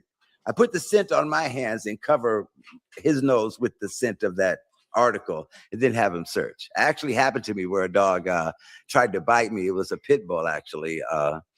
It was actually Sting's daughter's dog. This dog's name was Bocce, and he was kind of an angry dog. And Sting is the singer. the Sting. singer from the Police. Yeah, his daughter Kate. She was very sweet. She moved back to England, and Bocce eventually got old and passed away. But it was good. She was a good dog, and she jumped up to bite me and broke my keys. And we were way up in these hills, up in Beverly Hills. And then I ended up hiking all the way back to the car, and realized he didn't have the car key, you know? So I put that dog up, and I had Flash in the car. So I tried to go back to where the dog, and I had my keys hanging on a loop on a vest that I had on a ring. So they were hanging on the outside. And I was like, damn, now this game I've been playing with my dog, It's for real. Now it's for real. Now it's for real. And I rubbed the scent of the other keys over my hand, and my dog went to it so fast that I didn't even believe my dog. I said, no, that can't be it. You've never gotten anything that quick before. It takes a couple times. And then I just started walking around, and he kept going back to where he was. And then there was a little bush there, and I looked down there and found all my keys, and I was able to leave. So it came in handy, you know. A dog's a man's best friend. Truly, truly. Let me ask you this. So what kind of number one is, are you having any litters with the other other colors right now, or is Clementine is only? If Clementine is pregnant, which I should know this weekend, that litter should be all black or some black and red. It's going to be all black. Yeah. So then, but I plan on breeding. But WZ Factor, I can't believe he would do that. He's just as bad. I got one named Dante to Maxine, and he's white and she's red. So I should get black, red, white, possibly blue. There's a possibility of. You should know. You can easily genetically test. It's a genotype test. It's been available for years. What? 4 colors. There will be there'll be black, red, and white. They'll be for certain, and then possibly blue. I've had 3 different colors. I don't know. Can't remember if I ever got 4 different colors in a litter. Yeah. You know. I'm like, I want to know, like, why. The fact that you don't know tells me you don't health test.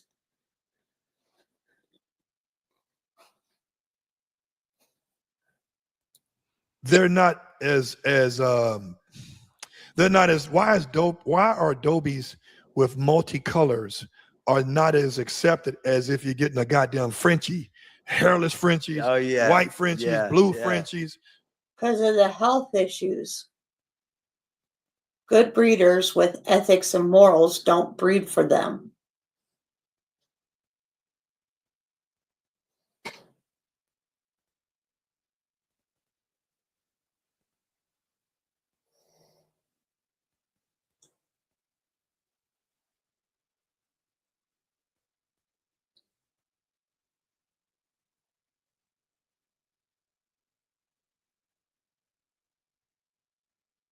Yeah. No, what I was saying is I can't believe Gerald would breed into him. I mean,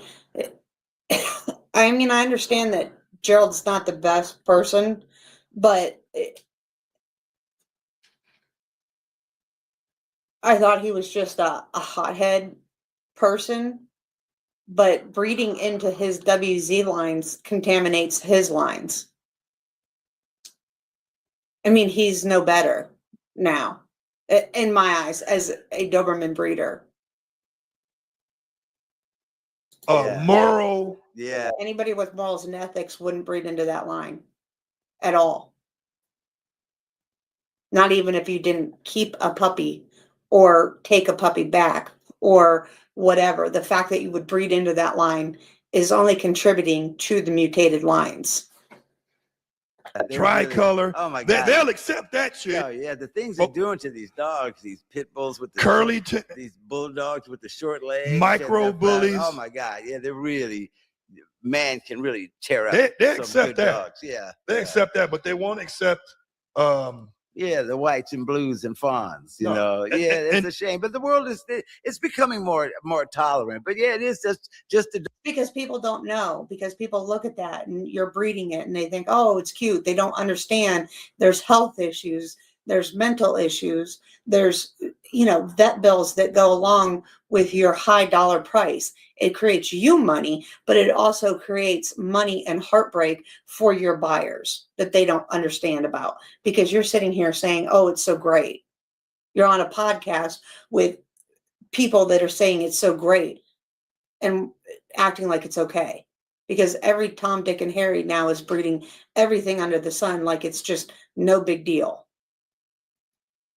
Dog snobs. It's funny. They don't like, many people don't like it in the Doberman, but like you said, you can do anything to a Frenchie and people will love it. Spend thousands, tens of thousands of dollars. You can do anything. More than that. You can do anything to what used to be a pit bull terrier. Yeah, because there's so many people ruining breeds. Now shrink it, squeeze it. You can cut his legs off, and people will spend a fortune on him now. But I interviewed a guy. His name is Aaron, and he owns a kennel in Dallas, and the kennel is called Texas Frenchies or something like that. I went to Texas to Dallas to interview him. He said during COVID, he sold a Frenchie over $100,000. Yeah, that's crazy. Yeah, I mean, I'm not mad at him, but fuck. I'm like, the dog can only have the max 4 puppies. Yeah. And 2 is they can't do. See what he thought about? The dog can only have 4 puppies. He thought about the breeding part of that. He didn't think about anything else but breeding it. Live breedings. Yeah. They can't give Gotta have live C-section. births. Yeah. The head's too big to pass through the birth canal. And they can't even get on top of each other and mate naturally. Right. Yeah. So you really up like out of pocket $1,500, $2,000 before the puppies are even born. Yeah. But we don't have a problem in the Doberman community because they get busy. Yeah. So with that being said, what would you say is any negative backlash of these dogs, these multicolored dogs that you've encountered from people? Oh, I've had a guy see most people think that my white Doberman, they think that they're beautiful and then the way they behave, and then I can stack them, have them sit on the bench and everybody sits, or I have everybody in a down. At the Grove, of course, which is kind of like my office, every time I go there, I probably pass out about 30 cards. Yeah, see, back up, baby. See, that's all he cares about is how many cards he can pass out, how much money he's making on the dogs, how much he's doing, how much the dog's bringing in. And like he said, my dogs work. So it's not about having companionship. It's not about what the dogs give to him. It's what the dogs can make for him. But I've had a guy walking one of my white Dobermans, and he actually said, "Nice dog, wrong color." So it's actually truth. It's kind of like doggy racism. I hate to use the R Doggy racism word, but it's kind of like an organization of white people who kind of hate something when it turns out white, which is kind of white people who hate something because it turns out white. Funny to me, But the dog snobs don't like it, so I say fuck them. Yeah. So I just try to make mine as healthy as possible. Socialize. Facts. That would be the truth. I mean, it's like what he said, like Gerald said in the one thing that we watched. Right? It's like the one thing that Gerald said. If his dog doesn't show him something in 6 months, he gets rid of it. What is a dog going to show you in 6 months?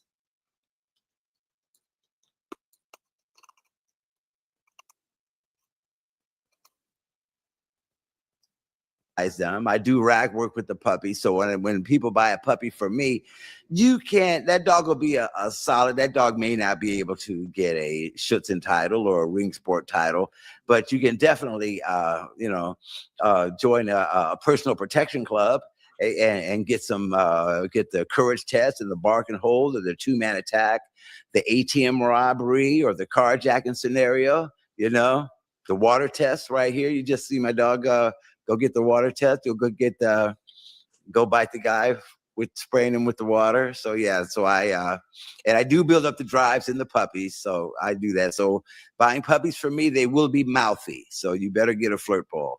Otherwise, you're going to have a hard time with them. Now, which one is that right there? I think that's Claire, and that's the Malibu Lagoon. And because of the climate change and because of these toxic algae blooms, it's just too dangerous to take it. That was a fun spot. That's the blue one, right? Yeah, that's the blue one. Yep, that's Claire. I think there's some good ones of Gypsy in there, and that's Claire. Yep. But I'm afraid to do that now. One time, a few years ago, I threw a toy in there when my dog hit the water. A bunch of dead fish rose up to the top. So yeah, I think with these toxic algae blooms and the seals attacking all the surfers and stuff, I think this summer I'm stay away from that. But that was in Malibu. That's the Malibu Lagoon that goes right under PCH. So it's nice out there. I'm too afraid of the water now. Too much bad news I've been hearing. What do you want people to know about about not just the Doberman, but the multicolored lines that you have? There's no multicolored lines. They're the same. They're not the same. This is such rhetoric. They're the same with reputable breeders like myself and like. It's not reputable. There's no reputation there. Separate in his delusional mind. Melissa Amber at By My Side Kennels, and I've got a friend, Annette, can't think of her name. She just went to Mississippi a year ago and got a half white, half American, half European white Doberman. So what I was trying, It was like half white, half what? I was like, what? I was gonna be like, now what color?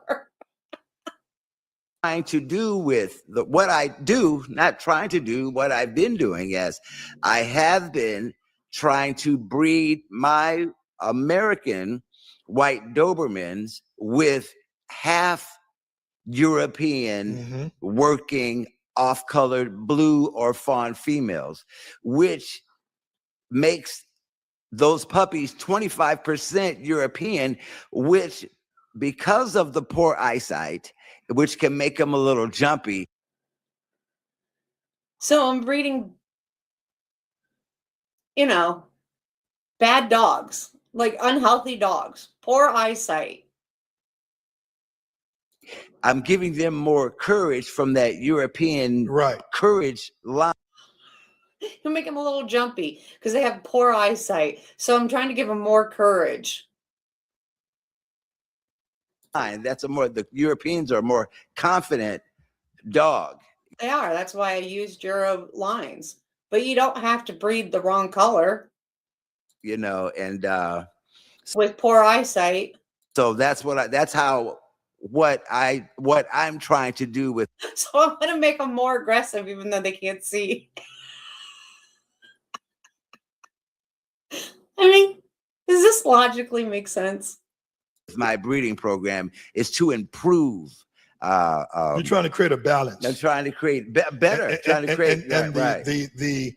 The lack thereof with. So instead of creating better eyesight, I'm trying to understand this. So just instead of creating just a better overall dog and breeding a better dog that doesn't have, ocular issues, eyesight,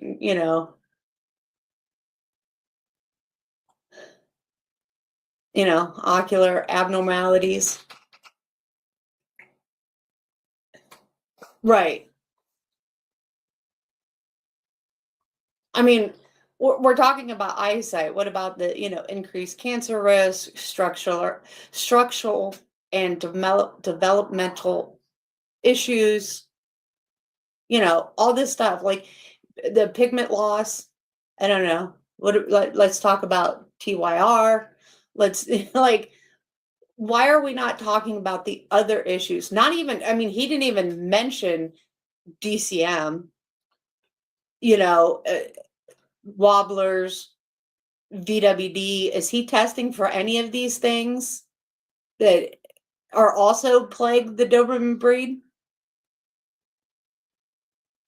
Like we're just talking about the albino Doberman issues.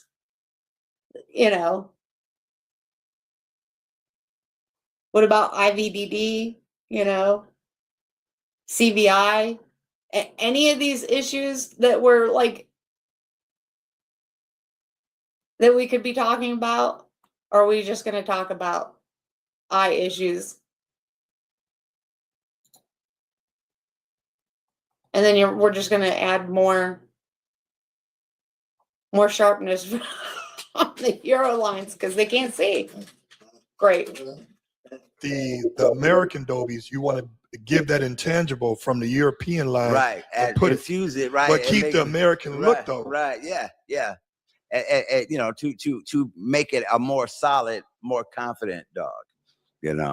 How is Jones doing now? He's got cancer, and he was got cancer. I mean, there is an increased cancer risk. Okay, though. We're just gonna keep breeding them. Not looking good yesterday. He's 9. He just turned 9 last week, so He's got cancer. He's had it about a year. So we're not going to worry about longevity. So there's a trend here. And Is he able still to breathe though? oh yeah. He no, He can't put up. no, he can't. Wait, yeah. Oh no, I just said he had cancer. No. He had a litter of like 9 puppies, and then 6 months later, the girl wanted to breed again, and there was nothing. They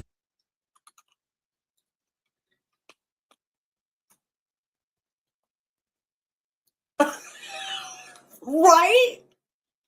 I mean, does any of this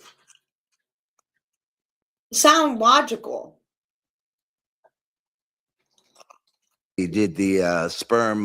They did the collection, and there was no but a couple of sperm. So then I took him to the vet, and then the vet told me he had testicular cancer. And then, Did you ever notice? This is also a trend.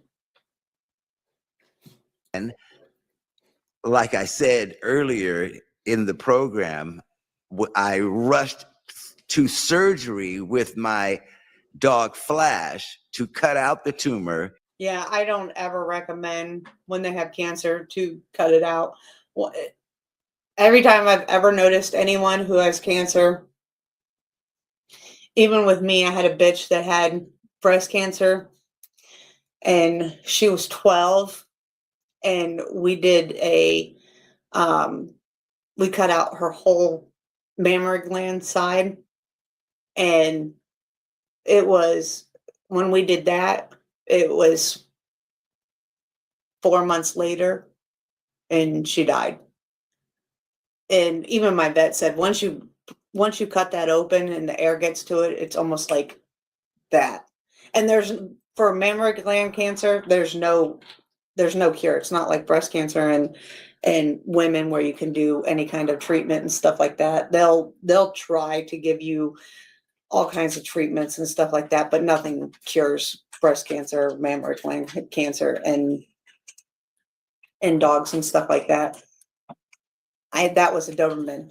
I had the same thing happen in a Corso that I imported from Italy, and she was 3. And I did the same thing, just thinking that the bitch was old, because she was 12. My Corso bitch was 3. She only had 1. We did the same thing, took out her whole left side. It jumped a month later, or was either a month later or 4 months later, to her right side. And within a month, I ended up having to put her to sleep. She had it not only on her left side, but she had it in her spine and everywhere else. So I'm a firm believer in, once you open it up, it'll just spread like wildfire.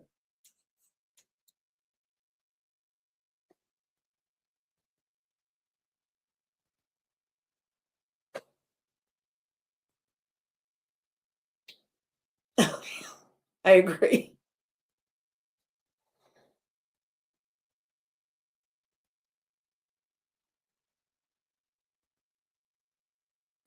And then he never ate again.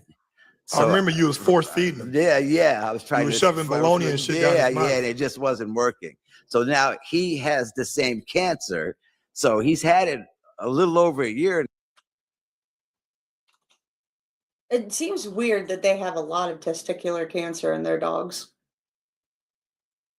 That's very odd. I mean, usually testicular cancer in males is from overbreeding. Now, but I didn't want the same thing to happen. So I didn't rush to surgery, and I just said, I'll just keep him comfortable. I'll give him a doggy aspirin every morning and just let him run and play and stuff. But yeah, he's a little, so he was a great swimmer. But now I got him in the pool the other day. I got to put the vest on him. He can't get out like he used to. Is this his back hind legs? His hind legs are giving out. He kind of did a little bit of a split yesterday. That was a real sign yesterday, because I went outside and his legs, you know, when those black legs kind of splay out a little bit. That was the first time I saw that. How about the other boy? What's his name? Barry Manilow? No, not Barry. Which one? You got a new one. Remember, it was. Oh yeah, Dante. Dante, Yeah, how is he? He's sweet. He's not as drivey. But You don't I have the that dog works on him, do we? He He's a great pet. He's really good. Yeah, and he's been. He's also in. He's in the Killer Mike. Killer Mike. Killer Mike has a music video called Detonator. And See, this is all. I totally believe this is all about money. And you can see Dante and Maxine and Clementine in there. So he's a great little video dog. You know, he's sweet and he's kind.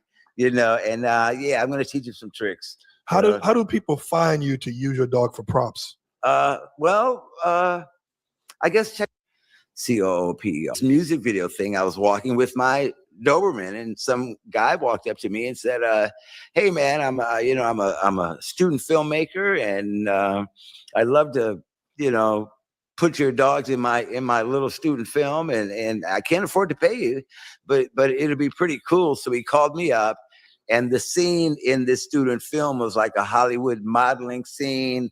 So they Hollywood type dogs, and there's all these film students, maybe 10 or 12 years ago. Well, many of those film students now they're calling me. I would like to be not just a Doberman guy. I'll take that. I'll take it, but I think I got enough connections in the game, especially in Southern California, between the two of us, that any type of breed of dog you would need, I could probably get. For a music video, but I'll take the Doberman thing. I'm gonna tell you how the game is so iffy sometimes. Well, that also says a lot too. Southern California, there you go. They want to be movie stars. Times. Like Alonzo, not Alonzo, but, and I'll answer your question in a minute, activated Dobermans. Casanova did a music video with Lil Wayne and Ben and the Butcher. You guys can Google it. It's called he's the thick one. Put Alonzo on Craigslist. It's like dog for hire. Okay. Movies and shit. Because I knew he was balanced. Oh my God, yeah. He put his dog on Craigslist for hire. That's crazy. Right. Yeah. And this guy.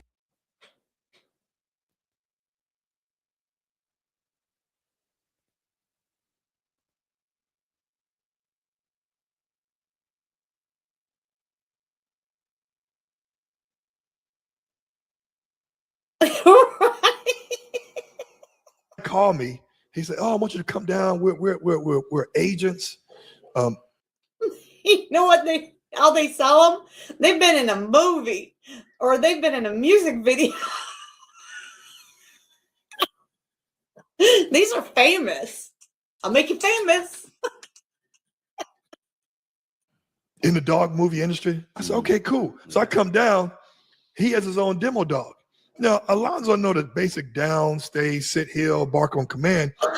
But then he pulls out his dog, which is a Weimaraner or something, and he had him doing guard to object, standing on the object, looking, roll over, feet up, and all this shit.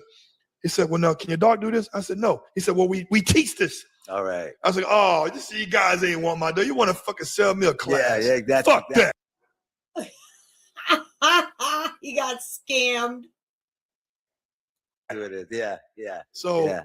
They promise you your dog will make $100,000 a year. Yeah, I got caught that. There was Hollywood Paws or something like that. Yeah. They're an outfit. Yeah, they got some well-trained dogs there. So activated Dobermans. What breeder did I get Alonzo from? He was a breeder. She was a breeder out of Hungary. Hungary, yeah. It was called King of Darkness. Yeah. So Google it. He only probably bought it because he liked the name of the kennel. Andrea, she doesn't do Dobermans anymore, but King of Darkness, I imported him from Hungary. Oh my God, what a dog. Yeah. I would say Alonzo was the dog that really changed my life. He got me out of depression because you can't let the dogs be in the house the whole time. He's got to You can't let them. You got to walk them. Yeah, Got me out of the on you. house. They're relying on you. Yeah, They're and relying on you. if I was to tattoo any dog first, a lot of people don't remember Alonzo, but a lot of folks remember Brody. Yeah, But Alonzo basically was really the fucking real first Doberman. He was a rock star. He was a real rock very star. balanced too. Just nothing phased him. And he was not dog aggressive to strange dogs. Now, if you fuck with him, how confident he was. Yeah, but if you start a fight with him, he'll finish it. Yeah.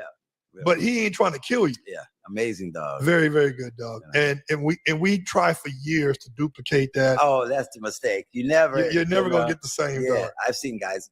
Like you're trying to find a dog that's flash, no matter how many dogs you have. Yeah. You can't do that to yourself.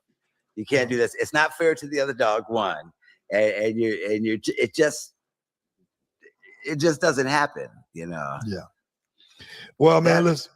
I want to say. I usually do these segments. We could talk on and on and on about this.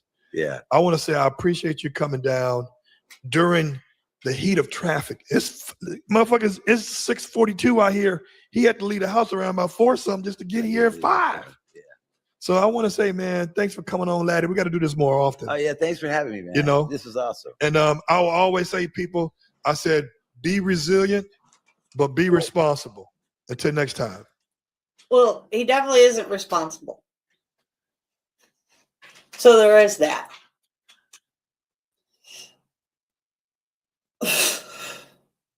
Idiot. Anyway, so that's where we land tonight. Dogs do sweat. We proved that. WZ prefix is not rare. You shouldn't breed white Dobermans. A mutation doesn't become less of a mutation just because someone repeats the narrative loudly and confidently. What matters is evidence. What matters is accuracy.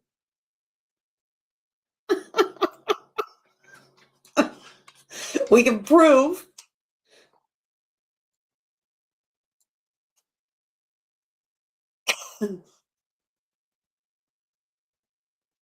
that these dogs were albino and that there was an albino list, or that there's an albino list.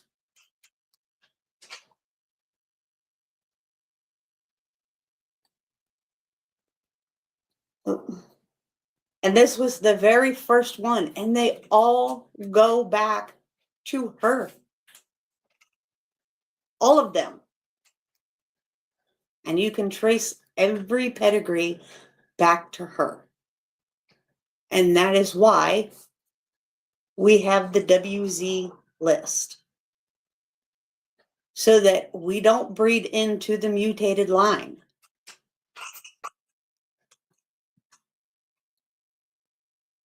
And you can trace every WZ factor Doberman on the Doberman Pinscher Club of America or on DoberQuest, so that you don't ever breed in to that mutated line. So what they're doing is not rare, and it is not a qualified color, and you're getting scammed if you buy one. And there's so many health issues, so many. He admits all the health issues, but yet he keeps breeding them. And it's for money. It's for profit. And it will cost you lots of money. And your dog will probably die young. And he don't care. His dogs work for him. I wish more people knew that. They may look pretty, they may look cute, they may be amazing to look at, but all it's going to do is cause you a heartache and a lot of vet bills in the end. And you could possibly get bit. Your family members could possibly get bit. Unsuspecting.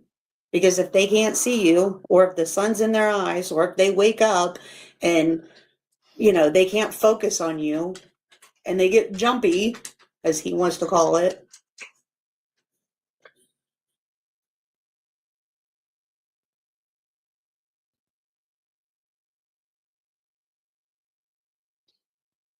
Yeah, exactly. I mean, I know, you know, like I said at the beginning, I know that people probably don't care, but the information's out there and the information is readily available. And if it stops one person from, you know, getting hurt or, you know, falling into a scam or paying, I mean, these dogs go for way more than a regular Doberman puppy that is probably well more, you know, bred with morals and ethics. You know, I mean, if we look at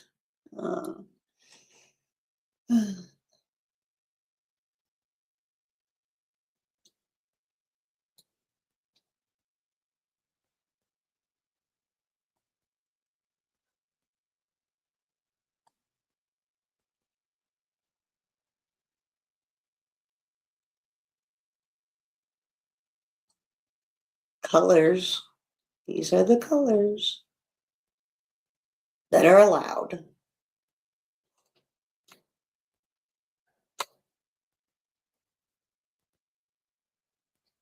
These are the only colors.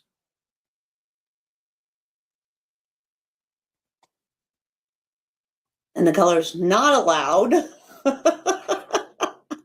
are not the colors I just highlighted, which is white. Makes it real easy.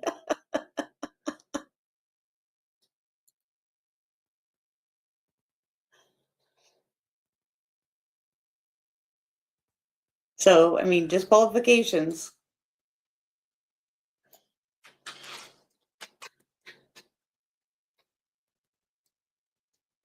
So it's not that hard.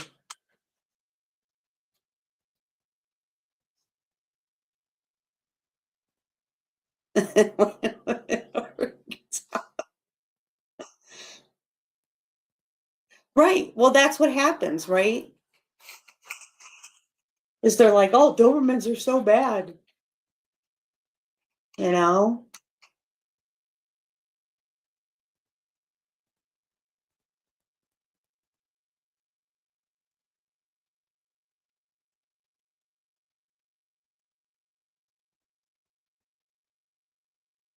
I mean, you can go on and learn all about the white Doberman, how it is, what it is.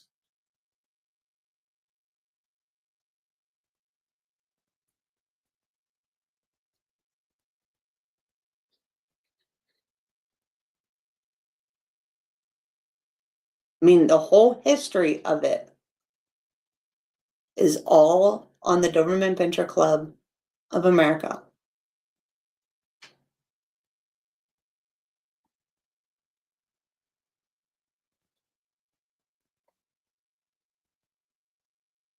Oh my God, I didn't know breeding German Shepherds. German Shepherds. Now I breed flat face. Right. Exactly. So I will put all the links in this down below so that they can all be tracked. You can know exactly where to find all the research. It's not that hard. It is readily available for everyone to find. You can find historical facts, albino Z list, which is what I showed everybody. Was you can find out the whole list. It's very easy to find. And that's the crazy thing. It's just doing your own research. Very easy.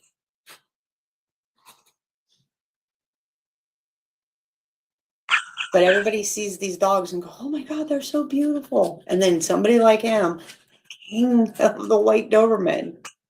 Who gives themselves that kind of accolade though, you know? Like it's, you know, it's crazy.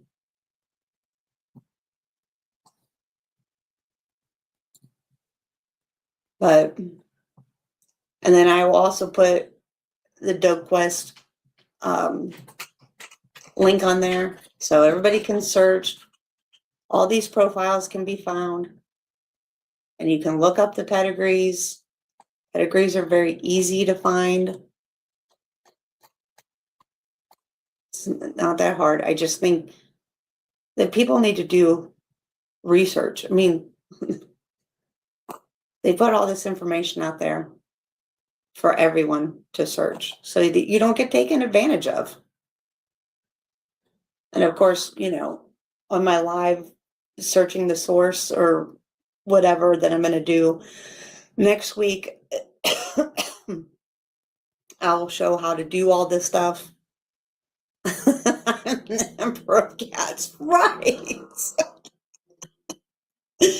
I will show you how to do all this too, and it makes it real easy because then you don't ever have to take a breeder's word for it. If somebody tells you, hey, you know, I have this information, you know, it's this pedigree, you know, the dog had, you know, these parents and stuff like that. You know, it had these health testings done, you know, I can, you know, OFA, you know, BWD, hips and elbows, thyroid, blah, blah, blah, all this stuff. You can go and you can look up all this information. It's so easily found instead of just saying, oh, okay, and taking the breeder's word for it. It's not that hard to look up and go verifiable facts, because now people apparently are photoshopping their own test results and handing it to people, and people are just accepting it like it's fact. Well, you have to submit your stuff to, like, if it's OFA and they say, here's the OFA test results, and they hand you a piece of paper, well, there's a little number you can actually look on OFA website to check it to see if it's true. So, you know, now you can check everybody's information. So I'm going to show you how to do all that and make it real easy, because that was a request from somebody, because apparently people don't know how to do that, or, you know, they just want information on how to do that. So I'm going to show everybody how actually easy it is to do. So anyway, thank you all for hanging out with me tonight. And I will see you Friday. I think I have another one scheduled. Oh yes, the bully one. That one will be fun. That should cause quite a ruckus. So anyway, so thank you all for hanging out and having a good time. And I will talk to you later. Man, club justice system, but the deck set to fail. You speak for transparency, they call it a crime. Next day, you suspended for 6 months of your time. Pedigree, politics, trophies on the wall. Vanity awards while the ethics take a fall. They say it's for the free, but we know what it is. Power in the clubhouse, silence in the pit. Pedigree, politics, ribbons and lies. Smiles at the banquet, but the truth in disguise. You can muzzle the voice, but the truth don't crit. Dog show, kingdom built on counterfeit grit.